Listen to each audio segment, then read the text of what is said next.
नमस्कार, आपल्या एज्युकेशन प्लॅटफॉर्मवरती तुमच्या सर्वांचं स्वागत आहे।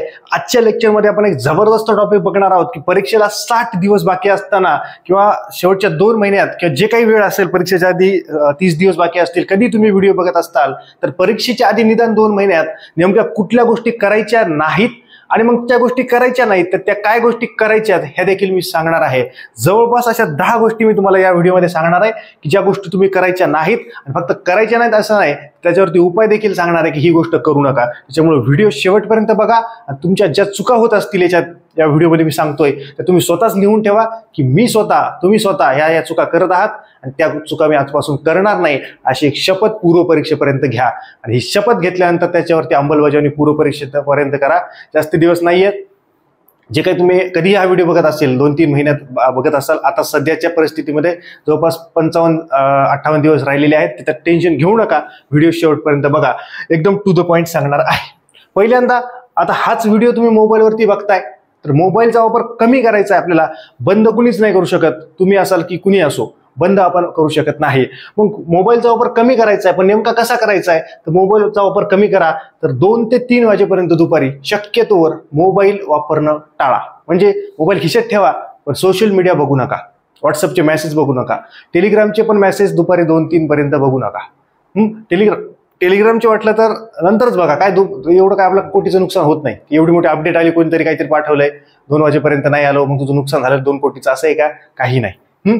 दुपारी 2 ते 3 वाजेपर्यंत फोन सुद्धा घेऊ नका। पण फोन कुणाचे घ्यायचेत? घरच्यांचे वगैरे फोन घ्यायचेत। मित्राचा वगैरे आला असेल तर त्याला मेसेज करा किंवा त्याला उचला आणि काय म्हणा, तू जर म्हणलं मला बोलायचं वगैरे तर 2च्या नंतर बोलू, जर अर्जंट काम आहे का रे, नाही नंतर बोललं तर बोलू, मला स्पष्ट सांगून टाका त्याला ही गोष्ट आहे। फिक्स टाइम ठेवा नंतर मोबाईलसाठी। दिवसभरात टाइमपास करायचंय ना, एक फिक्स टाइम ठेवा की ह्या 1.5 तास मी टाइमपास करणार, रील्स बघणार 1.5 तास फिक्स, त्याच्यानंतर बघणार नाही। त्याच्या कळलं, पहिला पॉईंट क्लिअर झाला, मोबाईलचा वापर कमी करायचा आहे, बंद करू शकत नाहीत आपण। 2 नंबर, पुस्तक आपण पूर्व परीक्षा ओरिएंटेड हा व्हिडिओ टाकतोय राज्यसेवा पूर्वच्या बाबतीमध्ये किंवा कंबाईनचे विद्यार्थी असतील, संपूर्ण पुस्तक हातात घेतलं आणि सगळंच वाचायला सुटलोय, मग इथे अवघड आहे तुमचं। शेवटचे 2 महिने असतील बाकी, तेव्हा 100% पुस्तक सगळंच वाचणं अवॉइड करा। परीक्षा भिमुख त्याला वाचा, IMP टॉपिक्स बघा, आजपर्यंत राज्यसेवा पूर्वला कुठल्या टॉपिकवरती प्रश्न आले ते बघा, कुठल्याला प्रश्नच नाहीत ते लिस्ट बघणं गरजेचं आहे। इंडेक्सवरती टिक करणं गरजेचं आहे। थोडा इंडेक्स कधीतरी बघा, विचार करा त्याच्यावरती की या कुठल्या टॉपिकवरती किती प्रश्न आलेले आहेत हे तुम्हाला कळेल। एक्झाम ओरिएंटेड अभ्यास करा। IMP टॉपिक्स ऑलरेडी आपले जे बॅचचे विद्यार्थी असतील, ॲपलाही हा व्हिडिओ आहे आणि युट्यूबलाही हा व्हिडिओ टाकतोय, तुम्हाला कळलं असेल की IMP टॉपिक्सचा तुम्हाला काय फायदा होतो। एक सिलेबसच तयार झालेला आहे, जबरदस्त पद्धतीने लिहून घ्यायला सांगितलंय। त्यांनी लिहिलं नसेल, जे बॅचचे विद्यार्थी असतील त्यांनी हे लिहून घ्या IMP टॉपिक्स प्रत्येक विषयाचे, तुम्हाला त्याचा फायदा होईल। भरपूर जणांनी मला पाठवलेले पत्र आहेत की सर मी हे लिहून काढलंय, भरपूर जणांना 1-2 दिवस लागले लिहायला, वेळ गेला त्यांचा, पण आता ते खुश आहेत। वेळ गेला म्हणले सर, आता वेळच जात नाहीये, एकदम टू द पॉइंट मी अभ्यास करतोय की हे टॉपिकला एकच प्रश्न आलाय, मी त्याच्या रिलेटेड वाचतोय, ह्या टॉपिकला सर खूप प्रश्न आलेत, मी त्याच्या सब पॉईंट्सवरती फोकस करतोय, ही गोष्ट महत्वाची आहे। त्याच्यामुळे एक्झाम ओरिएंटेड पुस्तक वाचायला शिका। सगळं पुस्तक घेतलं आणि पहिल्या पानापासून शेवटपर्यंत वाचतोय, काहीच फायदा होणार नाही त्याचा। त्याच्यानंतर सोशल मीडिया, मोबाईलबद्दल सोशल मीडिया बंद करा। काय बंद करायचं आहे? फेसबुक बंद करून टाका, अनइन्स्टॉल करून टाका। बड्डे गेला उडत, काय घेणं नाही परीक्षा होईपर्यंत। परीक्षा झाल्यानंतर वाटलं तर 2-3 दिवस उघडा, की येईपर्यंत फुल दिवसभर 3 दिवस हे करा, काही हरकत नाही। इन्स्टा तर बघूच नका, काहीच कामाचं नाहीये। आपलं इन्स्टॉल चॅनल आहे अकॅडमीचं, ते फॉलो करा, अनइन्स्टॉल करून टाका। लागेपर्यंत हे फेसबुक आणि हे वापरले नाही तरी चालतं। जोपर्यंत नोकरी नाही तोपर्यंत इन्स्टा आणि फेसबुकला ओपनिंग नाही, हे स्पष्ट। त्याच्यानंतर टेलिग्राम मात्र वापरू शकता, पण लिमिटेड चॅनल त्याचे जॉईन करून ठेवा। खूप मी बघितले 50, 60, 100 असे विद्यार्थी सांगतात मला की जबरदस्त, काही जणांचे बघितले पण थोडं लॅबमध्ये वगैरे, दुसऱ्यांचे कधी किती आहेत त्याचे किंवा मित्र माझे आहेत त्यांचे पण बघतो मी कधी, भरपूर असे असतात त्याच्यात 50-50 हजार मेसेज येऊन गेलेले आहेत वेगवेगळ्या टेलिग्रामचे, ते बघत पण नाहीत। अशी जॉईन ठेवू नका, मोजके 10 ठेवा, फार जास्तीत जास्त। लिमिटेड ग्रुप ठेवा त्याच्यामध्ये। त्याच्यानंतर व्हॉट्सअप हे बंद करणं थोडंसं अवघड जातं बऱ्याच जणांना, तर परीक्षा होईपर्यंत बंद करण्याचा प्रयत्न करा। मला टेलिग्रामला तुम्ही मेसेज करू शकता किंवा व्हॉट्सअपचा एक लिमिटेड टाइम ठेवून तुम्ही त्याचा यूज करू शकता। कसं आहे, एखादी गोष्ट आता मलाही विचारायची, व्हॉट्सअपला मी लवकर रिप्लाय देतो, पण बाकीचे जे उगी स्टेटस बघणं बंद करून टाका। स्टेटसला म्यूट करून टाका, म्यूट, बघू नका कोणाचे स्टेटस, तुम्ही बघू नका आणि तुम्ही पण टाकू नका, स्पष्ट सांगतोय। लिमिटेड यूज करण्याचा प्रयत्न करा. बंद केलं तर चांगलं आहे, पण एखादी गोष्ट उघडल्यानंतर परत आपल्याला ते इन्स्टॉल करतो आपण, परत त्या गोष्टी कराव्या लागतात. त्याच्यामुळे त्याला लिमिटेड करा की दुपारी 2-3 वाजेपर्यंत मी व्हॉट्सअपचा एकही मेसेज करणार नाही, काहीच नाही. किंवा बघितलं तरी समजा एखाद्याला मला मेसेज करायचा आहे तर 2-3 वाजेपर्यंतच्या आधी पण अर्जंट आहे तर मला मेसेज करा, तेवढा एकच मेसेज बघा, बाकीचे गेली उडत तेल लावत, काही नाही. कोणाचं टेन्शन घेऊ नका की त्यांनी रिप्लाय नाही देतात, डबल टिक झाली आणि ते ग्रीनच राहू द्या, कोणाला भिवू नका. काही जण काय ते ग्रीन असतात ना, त्याला मग ते बंद करतात आणि ते तुझे असं डबल टिक होते पण ते ग्रीन दिसत नाही. इतकी कोणाची भ्यायची नाही की जाय बघितलं रिप्लाय दिला नाही गेली उडत, काही घेण देण नसते, जास्त टेन्शन नाही घ्यायचं कुणाचं. चला समजलंय. 21,000 प्रश्नसंच जो आहे तो 21,000 प्रश्नसंच 100% वाचणं सध्याच्या 2 महिन्याच्या काळात टाळा. म्हणजे 21,000 प्रश्नसंच संपवायचं टार्गेट ठेवू नका. त्याच्यात मेन्सचे प्रश्न आहेत, कंबाईन प्रीचे प्रश्न आहेत, वेगवेगळ्या एक्झामचे प्रश्न आहेत, आपल्याला राज्यसेवा पूर्व त्या टॉपिक महत्वाचे त्याच्या रिलेटेड काही प्रश्न 21,000 मधले जे पूर्व परीक्षेला विचारले ते तर वाचायचेच आहेत, इतर एक्झामचे पण वाचायचे, पण लिमिटेड वाचायचे आहेत. हे जे बॅचचे विद्यार्थी आहेत त्याच्यावरती वेगळं म्हणजे बोललेलं आहे ऑलरेडी मी की 7 विषय 7 पेजेस आणि काय करायचं आहे, एक्झाम ओरिएंटेड कसं स्टडी करायचं आहे, त्याच्यावरती आपल्या बॅचच्या विद्यार्थ्यांनी व्हिडिओ टाकलेला आहे, तो त्याच्यात बघून घ्या. पूर्व परीक्षेच्या विश्लेषणाचं पुस्तक असणं गरजेचं आहे. त्याच्यावरून आपल्याला एक्झाम ओरिएंटेड अभ्यास कसा करायचा आहे, कुठले मायक्रो पॉईंट्स फोकस करायचे आहेत त्या गोष्टी आपल्याला कळतात. ह्या गोष्टी आलेल्या आहेत. हे पहिली 3 गोष्टी झालेल्या आहेत. या 3 गोष्टींवरती तुम्ही काम करायचं आहे. चौथी गोष्ट कुठली आहे की 7 ते 8 तास झोपा. उगीच जागरण करत बसू नका. उगीच झोपतायत रात्री 3 वाजेपर्यंत जागतायत, मोबाईल खेळतोय, टेन्शन यायलंय, आमो खायलंय. काही जण होते की तेवढं 3-4 तासच झोपायले ते, आणि मग मला मेसेज केला की सर मला माझा अभ्यासात मन लागत नाही, मी जे वाचतोय किंवा वाचते त्याचं मला लक्षात राहत नाही. कसं राहील? 3-4 तास जर झोप घ्याल तर कसं ते मोबाईल कसा हँग होऊन जाईल. जास्त वापरल्यानंतर कसं गरम होतो मोबाईल, तर तसं तुमचं डोकं पण गरम झालंय ना, ती गोष्ट लक्षात ठेवा. एकदा फक्त क्लिअर दिसते का चेक करूयात लगेच 2 सेकंदात. चला एकदम ओके आहे. उगीच टेन्शन घ्यायचंय की मग होईल का नाही, काय होईल, काहीच नाही. टेन्शन घ्यायचं नाही. आन्सर केल्यानंतरच कळेल होईल का नाही. जास्त टेन्शन घ्यायचं नाही. प्रॅक्टिकल राहायला शिका. तुम्ही म्हणता तुम्हाला काय लागले म्हणायला, पण असं म्हणा स्वतःला एकदा की काय विचार करायचा नाही, परीक्षा आन्सर केले तर कळणार आहे, मी माझा अभ्यास करणार आहे, टेन्शन गेलं उडत. म्हणून तर बघा एकदा तुमचा कॉन्फिडन्स वाढेल.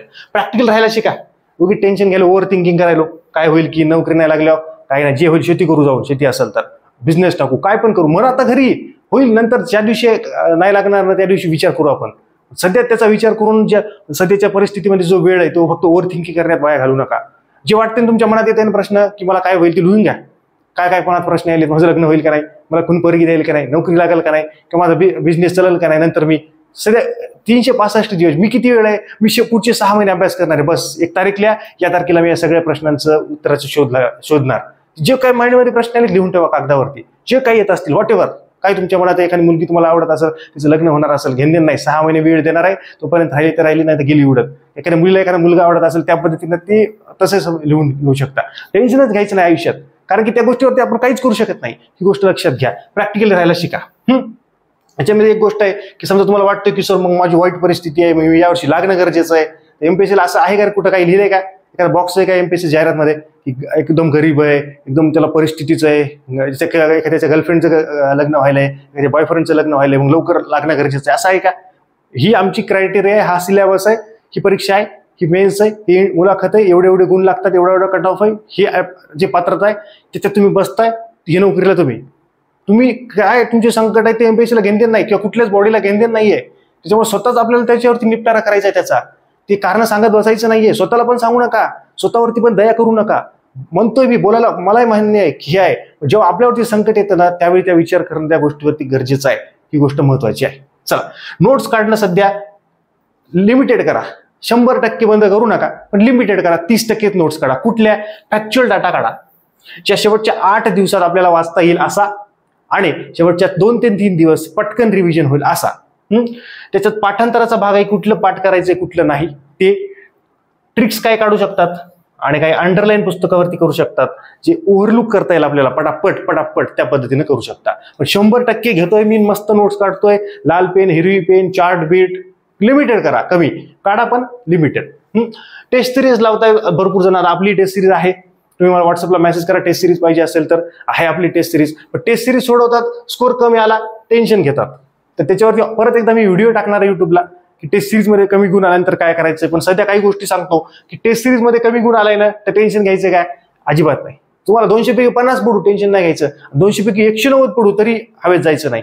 चुकांची यादी करायची, मी काय काय चुकलो, कुठल्या टॉपिकवरती काय चुकलोय, सिली मिस्टेक झाली आहे का काय, या सगळ्यांची यादी करा.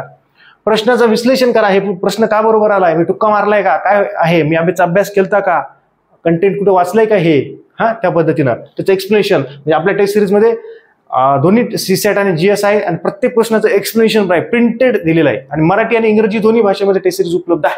मला मेसेज करू शकता व्हॉट्सअपला. टॉपिक कुठला बाकी आहे टेस्ट सिरीज म्हणून कळतं आपल्याला, कुठल्या टॉपिकचा अभ्यास करणं बाकी आहे ते कळतं आपल्याला, ते गोष्टी करा. नाही तर उगी टेन्शन घ्यायला 2 दिवस झालं गेलत नाही लायब्ररीला, मग लई टेस्ट सिरीजमध्ये मार्क कमी आले तर मग ती लईच अवघड आहे, मग ह्या सरची लई सोपी आहे, मग असं आहे. अनालिसिस गेलं उडत. अनालिसिस पहिले करायचंच नाही, मग याला असं बोल त्याला तसं बोल, तुला किती पडले होते रे, मग ते टेस्ट सिरीज लईच आहे रे, मग ही फुकटची आली किती घेतो, ही बी नाही रे, याच्यात लईच चुका आहेत रे. आपलं मेन मुद्दा ह्या गोष्टी करणं गरजेचं आहे. मार्क मेक लिस्ट, कशाची कुठल्या गोष्टीवरती आपल्याला काम करायचंय. मार्क बघून कोमात पण जाऊ नका, नाही हवेत पण जाऊ नका, काहीच त्याचा फायदा होणार नाही, कारण ती टेस्टच आहे. टेस्टला टेस्ट म्हणूनच द्या. त्याच्यानंतर काय, मार्क कमी येत आहेत, नाराज पण होऊ नका आणि रडू पण नका, मस्त हसा, जसं हे लेकरू हसायला तसं. टेस्टला टेस्ट म्हणूनच द्या, ती आपलं जीवन समजू नका, उगाच त्याला स्वतःच्या मनाला लावून घेऊ नका. ती गोष्ट आहे. सिली मिस्टेक काय झाल्या, भरपूर प्रश्न असतील तुमचे, उत्तर माहित होतं तरी चुकलं, त्याच्यावरती काम करा ना. परीक्षेत त्या चुका होता कामा नये. म्हणजे टेस्ट सिरीजला जे आपण करतोय त्या आपल्याला परीक्षेत त्या चुका नाही झाल्या पाहिजे. टाइम मॅनेजमेंट झाला पाहिजे. मला विज्ञानचे प्रश्न पहिल्यांदा आले टेस्ट सिरीजमध्ये, तर नियमच आहे, पहिल्यांदा सोडायचेच नाहीत, ते नंतर सोडायचे. 100 प्रश्न 200 मार्काला आहेत, मला टाइम मॅनेजमेंट जमतंय का, कुठे सिली मिस्टेक होत आहेत, 1चं उत्तर 2ला केलंय, 19चं उत्तर 20ला केलंय, अशी सिरीज चुकली तर मग 10 प्रश्न चुकले, असे भरपूर जण आहेत. त्या चुका तुम्ही टाळणं गरजेचं आहे. पेपर कव्हर झाला पाहिजे आपल्याला. किती झालेले मुद्दे, हे 6 झाले. चला पटापट. 7वा मुद्दा कुठला आहे रे, 7वा मुद्दा. ओके चला, 7वा, उगीच कम्पॅरिझन करायचं नाही. ते 5-6 वर्ष झालं पोर अभ्यास करत असतील, कोणी 2 वर्ष झालं, 1 वर्ष झालं करत असेल, माझा तर 2-4 महिने झालंच आहे. कम्पॅरिझन काही होत नाही. पहिल्याच प्रयत्नात पोस्ट काढणारे पण भरपूर आहेत आणि मग पंचवार्षिक किती झाल्या तरी पोस्ट न निघणारे पण भरपूर आहेत. काही जणांची प्रिलिम्सच उडते, मागच्या वर्षी पोस्ट मिळवणारा पुढच्या वर्षी पूर्व परीक्षेत फेल होतो, हे पण इथं आहे. त्याच्यामुळे इथं निश्चित असं काही नाहीये, ही गोष्ट समजून घ्या. इथं कोणीच बाप नाहीये आणि कोणीच लेकरू नाहीये, इथे सगळे विद्यार्थी आहेत, ही गोष्ट लक्षात घ्या. चला, मी पास होईल का असा विचार तुमच्या मनात येतो, तर तुम्ही ऍक्शन करा. तुम्ही पास होणार का नाही ते रिझल्टच्या आन्सर केल्यानंतरच कळेल. सध्या त्याच्याबद्दल विचार करू नका. माझ्या हातात किती वेळ आहे, एवढा वेळ आहे, मी या गोष्टी करणार आहे, बस संपला विषय. प्रॅक्टिकल राहा. म्हणतोय ना मी या गोष्टी, तर थोडंसं बघा, 2 दिवस वागून बघा, फायदा होईल. स्वतःला सांगा, स्वतःला समजून सांगा, स्वतःच्या मनावरती ताबा मिळवा. तुम्ही राजा माणसात, गुलाम नाही आहात. तुमचं मन तुम्हाला गुलाम करतं, ही गोष्ट लक्षात ठेवा. त्या मनाचं ऐकू नका, चांगल्या गोष्टी त्याच्या फक्त ऐका. त्याला आदेश द्या, आपल्या मनाला आदेश द्या की चल साल्या तू हे कर, आणि करून घ्या त्याच्याकडून. तो म्हणला ना की 12 वाजले जेवायला चल, नाही 12:30ला जाणार, चल तुझं नाही ऐकणार. तुम्हाला आज चिकन खायचंय, नाही खायचं आज चिकन, सोडून द्यायचं. जोपर्यंत लागत नाही तोपर्यंत चिकन नाही खायचं. त्या पद्धतीनं की अजून दुसऱ्या काही गोष्टी तुम्हाला खायच्या आहेत, त्या गोष्टी की 8 दिवस खायच्या नाही 8 दिवस, चल तू म्हणला ना तुझं नाही ऐकाय, तुझ्या विरुद्ध वागणार मी आता. तू म्हणाला बसून अभ्यास कर, 15 मिनिटं उभं टाकून अभ्यास करणार. मनाच्या विरुद्ध वागायला शिका, ही गोष्ट महत्वाची आहे. रिझल्ट आलाच पाहिजे. विचार करणं काय फायदा आहे, सांगितलं. काहीच रिझल्टचा विचार करून फायदाच नाहीये. ऍक्शन करा प्रॉपर. पुढच्या 2 तासात मी काय करणार आहे, बस कामाला लागा. बनवायला 2 वर्षाचा टाइम टेबल, मी असं करणार तसं करणार, काहीच घेणं नाही त्याच्याबद्दल. महिन्याभराचा आहे बनवू नका. पुढच्या 2 तासात किंवा दिवसभरात काय करणार, पटकन लिहा आणि त्याच्यावरती कामाला लागा. तो टाइम टेबल करण्यातच याचे 2 तास चालले. ते थकून चाललंय, मग चाललंय मेसला, आल्यावर झोपायलाय, लागली झोप, 5 वाजता उठलं, परत गेलं चहा प्यायला, मग परत रात्रीच्या जेवायला गेला. असं करू नका. होतं भरपूर जणांच्या याच्यात. लगे पुढच्या 2 तासात मी काय वाचणार, हे एवढे स्टेट बोर्ड वाचणार, या पुस्तकात हे 2 टॉपिक वाचणार, घे पटकन प्रश्न वाच, काम सुरू, खतम कार्यक्रम. ते पॉझिटिव्ह विचार. निगेटिव्ह लोकांच्या जवळ पण बसू नका. दोस्ती तुटली घेणं नाही, गेला उडत तू पण लागून राहिला नाही. निगेटिव्ह बोलतोय ना, हो निघून जाय, चल काही घेणं नाही. निगेटिव्ह लोकांपासून दूर राहा, पॉझिटिव्ह वातावरणात राहा. पण असंही नाही की उगीच म्हणजे मोठे हवेत, म्हणजे डे ड्रीम करू नका की नुसते स्वप्न बघतोय, दिवसात स्वप्न आहे की आला तिकडून लाल देवाची गाडी आली, मी बसलोय, असले फालतू धंदे पण करू नका. स्वतःला मोठं समजा, नक्कीच त्याच्यात काही वाद नाही. मेन्सचा विचार बरेच जण करत बसतात की पूर्वच काही खरं नाही, आम्ही मेन्सचा विचार करलो. माझं स्पष्ट मत आहे, मेन्सचा पूर्व परीक्षा झाल्यानंतर दुसऱ्या दिवशीपासून मेन्सच्या अभ्यासाला सुरुवात. पेपर सुटल्या या ना, पळत आल्या या तिथून, किंवा घेऊन जा एखाद्या सिलेबसची कॉपीच. पूर्व परीक्षेला पेपर सुटला 5 वाजता, लगेच बाहेर आले, मेन्सचा सिलेबस वाचा, तेवढं करा ना. तुम्ही आता कशाला मेन्सची चिंता करताय, होईल का नाही, काय करू, काहीच बघूच नका मेन्सचं, फक्त आणि फक्त पूर्व परीक्षा. इतक्या कॉन्फिडंट पद्धतीने पास व्हा की दुसऱ्या दिवशीपासून मुख्य परीक्षेच्या अभ्यासाला सुरुवात कराल. याचा विचार सुद्धा मनात आणू नका, विचार सुद्धा, सिलेबस सुद्धा बघू नका. दुसऱ्या दिवशीपासून next day of the prelims मी मुख्य परीक्षेला लागेल ही गोष्ट आहे. आता विचार पण करायचा नाही. Focus on prelim 100%. आणि दुसऱ्या दिवशीपासून त्याला लागू शकता. काय कितवा पॉईंट आहे रे? हा 9वा पॉईंट, अवघड विषय कुठले आहेत ते आपल्याला बघणं गरजेचं आहे. आणि त्याचे पूर्ण प्रश्न, म्हणजे आता एखादा विषय अवघड आहे, समजा इतिहास मला सर काहीच कळत नाहीये, आता संपूर्ण पुस्तक घेऊन डिटेल वाचायला वेळ आहे का? नाही. स्टेट बोर्ड लिमिटेड त्या टॉपिक काढू शकतो आपण, IMP टॉपिक्स, त्याचे प्रिव्हियस इयरचे प्रश्न जे 21,000 म्हणून सगळे वाचले तरी चालतील. आता का त्या विषयाचा आपण पुस्तकातून वाचू शकत नाहीत, तेवढ्या वेळ आहेत, त्याबद्दल आहे. त्याच्यानंतर प्रिलिम्स ओरिएंटेड टॉपिक आपण काढतो का? काढा. प्रिलिम ओरिएंटेड टॉपिक्स काढा, ज्यांनी काढले नसतील ते. बॅचच्या विद्यार्थ्यांना ऑलरेडी दिलंय, फक्त बघायचे आणि लिहून घ्यायचंय आणि त्याच्यावर थोडीशी थिंकिंग करायची आहे. सगळे रेडीमेड आहे. एक्झामचे पूर्व परीक्षेचं एक्सप्लेनेशनचं पुस्तक हे वाचणं गरजेचंच आहे. ऑलरेडी मी बॅचच्या विद्यार्थ्यांना याच्यात बोललोय, युट्यूबच्या विद्यार्थ्यांना भरपूर याच्यात सांगितलं की याचे काय उपयोग आहे, काय, तर ते तुम्हाला ऑलरेडी बोललेलं आहे. अप्रोच समजून घ्या याचा पूर्व परीक्षेचा. पूर्व परीक्षेला वेगळ्या पद्धतीने प्रश्न येतात, लिमिटेड टॉपिकवरती प्रश्न येतात आणि त्या सब टॉपिक्सवरती पण येतात. कशा पद्धतीने प्रश्न येतात ते समजून घेणं गरजेचं आहे. आणि याच्यात काय सिलेक्टिव्ह रिडिंग करा. घेतलं पुस्तक पहिल्या पानापासून शेवटपर्यंत आहे, नंतर कळलं अर्थव्यवस्थेला खूप लिमिटेड टॉपिक आहेत. मी मेन्सचे वाचले, कंबाईन पूर्वचे वाचले आणि मग मला स्कोर चेंज झालाय. अर्थव्यवस्था बेस्ट ऑप्शन आहे. कसं काय? युट्यूबला व्हिडिओ टाकले, त्याच्यामुळे तुम्हाला ते ऑप्शन आहे ना, मी जे सांगतोय त्याचं एक प्रॅक्टिकल तुम्हाला कळेल की हे खरंच बोलतायत का. तर ऑलरेडी व्हिडिओ टाकलेत ना युट्यूबला, बघून घ्या. लईच नाही तर प्रश्नपत्रिका बघा. 4-5 दिवस लागतील, 8 दिवस लागतील. 9व्या दिवशी म्हणाल सर जबरदस्त होते, मी उगीच शंका घेतली, म्हणजे 9 दिवस वाया गेले. सरांनी सांगितलंय ते 1-2 तासातच सांगितलंय, तेच ऐकलं असतं आणि त्याच्यावरतीच विश्वास ठेवला असता, तुम्ही जिंकलो असतो. बघा, खोटं वाटलं तर त्याच्यात वेळ घालू शकता तुम्ही.